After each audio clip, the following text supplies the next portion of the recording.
In his characteristic manner, Aleister Crowley soon left Britain after the Jack the Ripper murders. The love letters between Prince Eddie and the young boy prostitute never surfaced in the public domain. J.K. Stephen, one of the aristocratic gang of murderers, was so ashamed and shocked by the ritual psychopathic behaviour of Lord Randolph Spencer Churchill that he made his confession to Inspector Abberline at Scotland Yard. Of course, there were no arrests.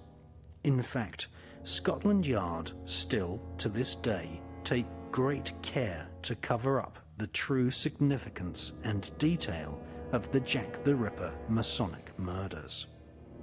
When author Stephen Knight was given access to the Ripper file at Scotland Yard, he found that many important documents had been deliberately lost.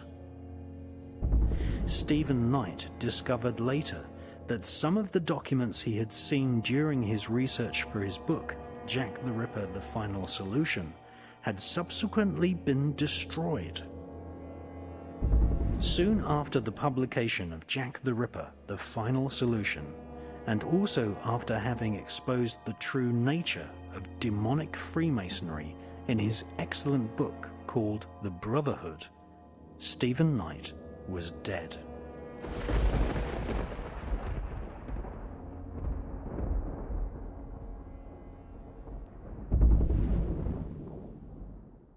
Now, what Diana says, again in her own words, is that she was told when the birth of William was coming along that she was going to be induced so that the child would be born, wait for this, in line with Charles's polo playing program.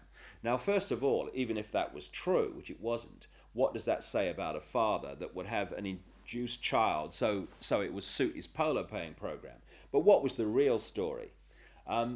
If you go back to ancient Babylon and the rituals of these people, they're fundamentally connected to the sun and the cycles of the sun. Nimrod, Baal, the sun god. And one of the key days of the year in their ritual calendar, therefore, is the summer solstice. They induced William to be born when? The summer solstice. And this is what's going on around us all the time. There's a movie, which that television is telling us is reality. And then there's what's really going on, which is so different. That's its greatest form of defense. The chasm that people have to leap between what they are told is happening and what's really happening.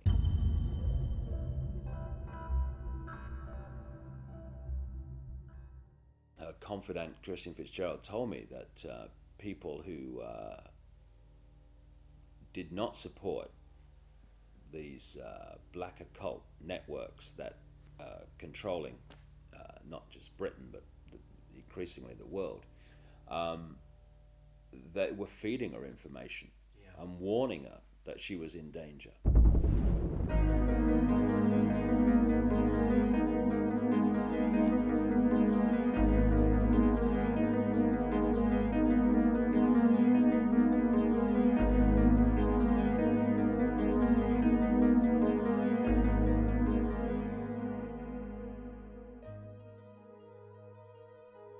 What keeps this whole thing from coming out, and has done for us all this time, and indeed the wider conspiracy too, is that to understand it you have to research so many different subjects and then fit the strands together before you go, wow, so that's what it's all about.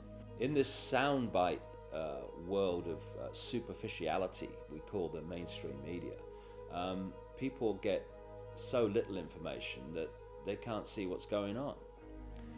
So when you look at the story of Diana, it's not just about what's happening now, what happened in 97. It's also going back again to Babylon, places like that.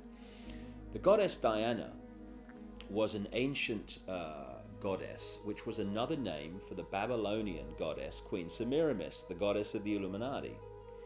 And one of the groups of people that worshipped Diana, the goddess, and did their rituals to her were called the Merovingians. The Merovingians are one of the, if not the, key bloodline in the whole Illuminati network. They were the royal line of a people called at one stage the Cambrian Franks, which is where we get France from, that came out of the time of the Trojan Wars in now what we now call Turkey, up through the Caucasus Mountains and into what we now call France. Eventually, their royal strand, the Merovingians, were what the whole people became known as. And they were great goddess Diana worshippers.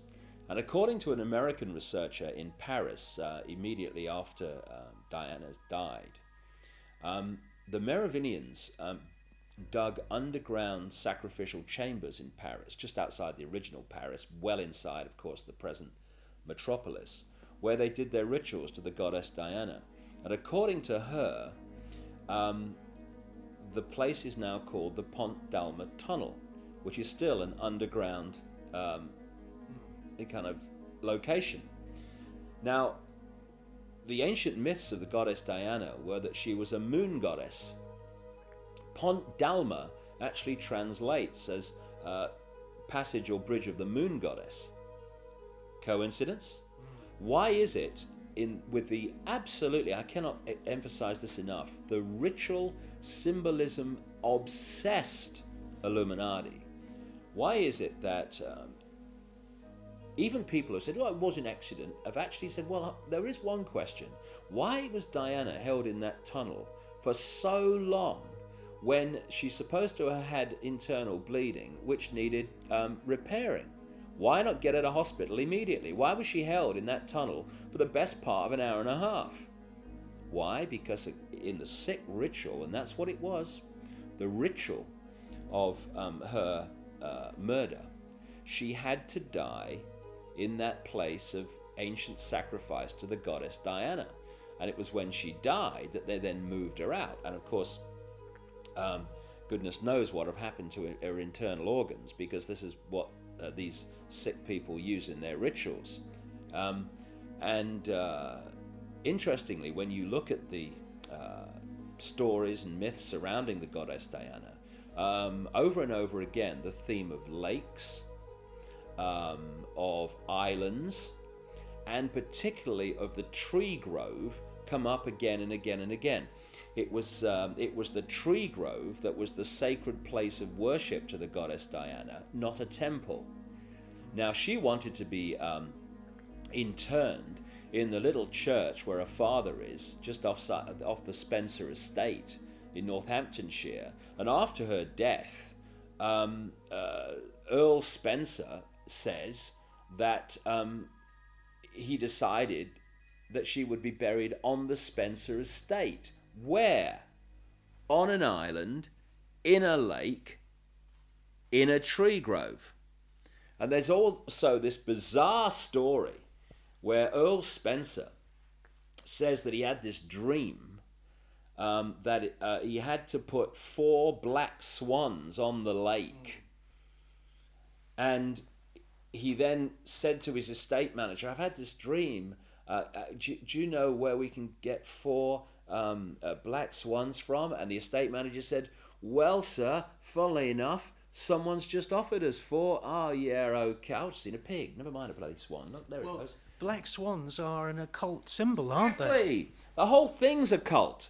And the whole of Diana's assassination was an occult ritual unfolding. Now, what's kind of